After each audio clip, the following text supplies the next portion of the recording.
Salut Christophe. Bon écoute, ça fait plaisir de te revoir. Ça va Manu? Depuis la dernière fois que c'est venu sur la vidéo. Écoute, merci beaucoup pour ce salon encore une fois que tu animes. Merci à vous d'être venu déjà. C'est toujours un plaisir d'être avec toi et de voir tout ce que tu fais pour le soudage français.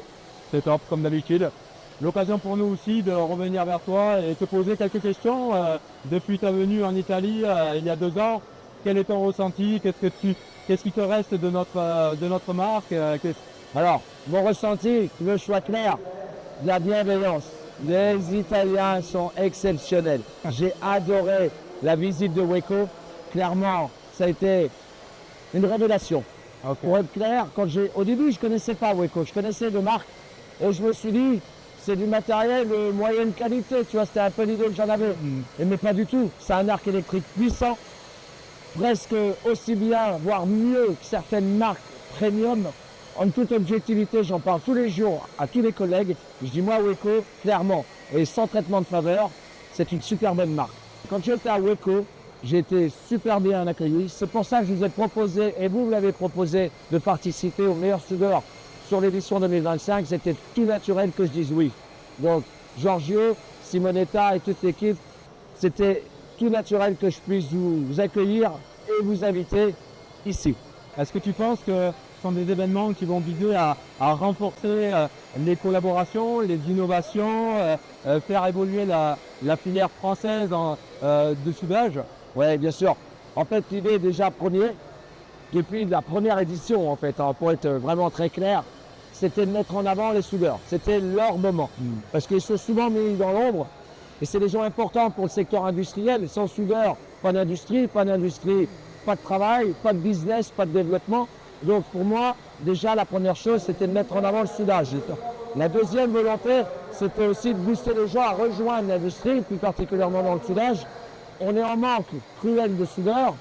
Et la troisième thématique, pour moi, le point d'action, c'était de rassembler les partenaires du soudage. Pour moi, c'est essentiel, une fête comme ça sans les partenaires. C'est comme une maison sans salle de bain. C'est-à-dire que ça n'a pas d'usage. Donc il était nécessaire que des partenaires comme vous qui ont joué le jeu soient représentatifs d'un secteur, mais en plein développement, qui est le soudage et le coupage. Merci à toi de faire vraiment tout ce que tu fais et de remettre en avant tout cela.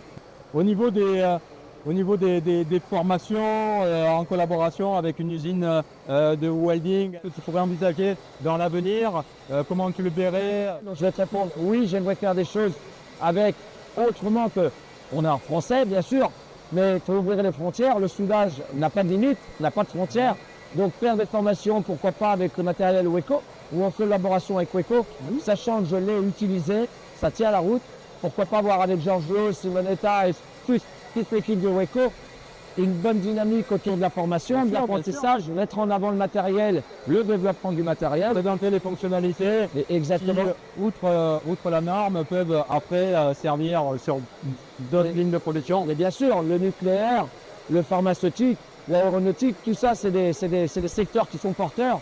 Et pourquoi pas faire un partenariat d'humain pour le matériel également avec Weco. Et puis écoute, on se retrouve pour la remise du Micropulse 225. Ouais. Voilà. Vous avez contribué à un lot exceptionnel, le Micropulse, pour un des gagnants. Alors, dans tous les cas, je vous remercie déjà pour ce partenariat. Emmanuel, franchement, merci à toi, Christophe. Merci beaucoup. Ciao.